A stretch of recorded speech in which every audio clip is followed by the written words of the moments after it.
...350 seat जीतकर उत्तर प्रदेश में पुनः बनेगी बीजेपी की सरकार। नीरज शेखर।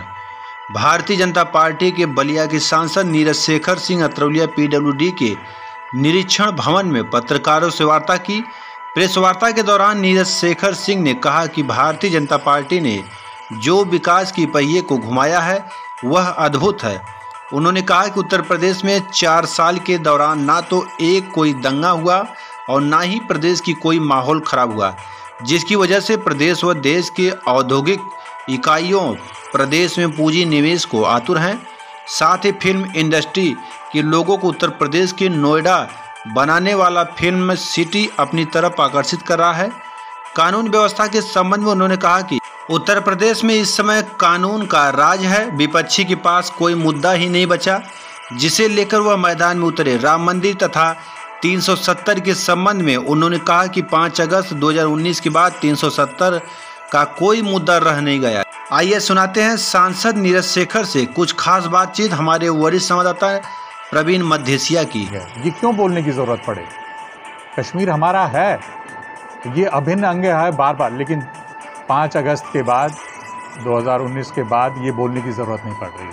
पूरे विश्व में ये मैसेज चला गया है कि धारा 370 हट गई है और कश्मीर भारत का अंग है। तो ये चुनावी मुद्दे नहीं ये थे, ये हमारी सोच के साथ जुड़े हुए थे। जो मैं कहना चाहता हूँ इस प्रदेश आंदोलन का विधानसभा चुनाव की तो मुझे नहीं लगता आंदोलन अलग चीज़ है।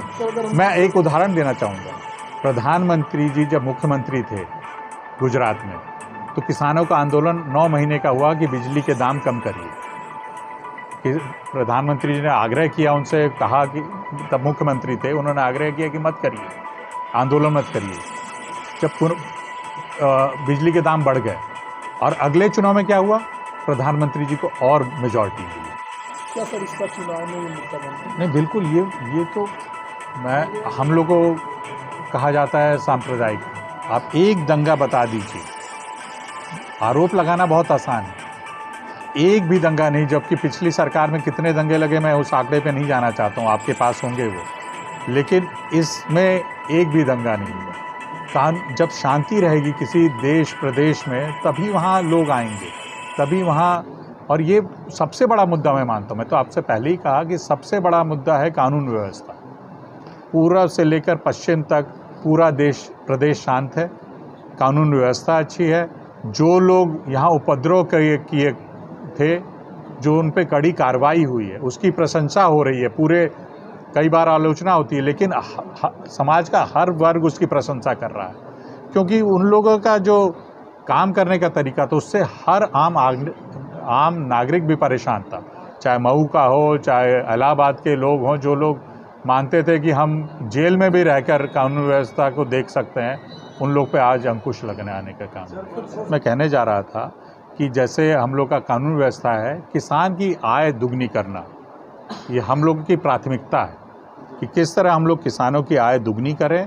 और उससे, क्योंकि ये इस देश का हर व्यक्ति मानता है कि जब इस देश का किसान खुशहाल होगा तभी ये देश विकास कर सकेगा, नहीं तो इस देश का विकास संभव नहीं। जनता पार्टी का मुख्य मुद्दा राम मंदिर, धारा 370 और नागरिक आचार संहिता। इसके अलावा भाजपा ने ये तीनों मुद्दे अपने पूरे कर लिए। अब कौन सा मुद्दा लेकर के 2022 में और 2024 ये चुनावी मुद्दे नहीं थे, ये चुनावी मुद्दे कभी नहीं रहे जब से ले आएंगे और लोग। लेकिन एक बड़ी अच्छी व्यवस्था बन रही है नोएडा में, और बड़ा अच्छा ये योगी जी का और सारे कई फिल्मकार और फिल्म निर्माता सब लोग चाहते हैं कि हैदराबाद में बना, हैदराबाद में लोग जाके काम कर रहे हैं। तो मुझे पूरा विश्वास है जब ये फिल्म सिटी बन जाएगी, बहुत सारा काम उत्तर प्रदेश में आएगा। उससे न केवल प्रदेश का लाभ होगा, लोगों को रोज़गार मिलेगा।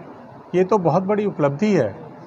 कुछ लोग उसका विरोध करना चाहते तो विरोध कर रहे हैं, लेकिन विरोध हो नहीं रहा है। जो बम्बई के लोग हैं वो लोग यहाँ आकर काम करना चाह रहे हैं। जैसे पूर्वांचल एक्सप्रेस पे मैं ये मानता हूँ कि एक समय था कि पूर्वांचल सबसे पिछड़ा हुआ इलाका माना जाता था, न केवल उत्तर प्रदेश का बल्कि बिहार का मिला के जो पूर्वांचल कहा जाता है जिसको, पूरे देश का। लेकिन आज यहाँ भी इंडस्ट्री लगाने के लिए लोग तैयार हैं, क्योंकि जब तक आप इंफ्रास्ट्रक्चर नहीं देंगे, कनेक्टिविटी नहीं देंगे, तब तक कोई उद्योगपति आकर आपके यहाँ नहीं लगाएगा। तो वो प्रयास कर रही है हम लोग की सरकार, योगी जी सरकार, कि हम लोग लास्ट कनेक्टिविटी तक जब पूरा दें कि बिजली, पानी, सड़क सब आपको मिलेगा, आप आएँ यहाँ निवेश करें, और ये कर रहे हैं लोग। और यही चीज़ रोज़गार नौजवानों को मिलेगी। हमारे नौजवान बम्बई, कलकत्ता जाकर नौकरी करते थे, हम लोग का प्रयास है कि वो यहीं अब नौकरी पाएँ। 2022 का चुनाव है, सरकार जनता के बीच में कौन कौन से जनहित मुद्दे लेके जा रही है? सबसे पहले मैं एक चीज़ बताना चाहूँगा कि 4.5 साल होने पे हर एक विधानसभा में प्रेस वार्ता हो रही है। उसी संदर्भ में मैं यहाँ आया हूँ, अतरौलिया विधानसभा में। आपने जैसे कहा कि अब 6 महीने बाद चुनाव होने वाले हैं, और सरकार, योगी जी की सरकार क्या काम की है पिछले 4.5 साल में, उस हम लोग आप लोग के माध्यम से लोगों तक पहुंचाना चाहते हैं।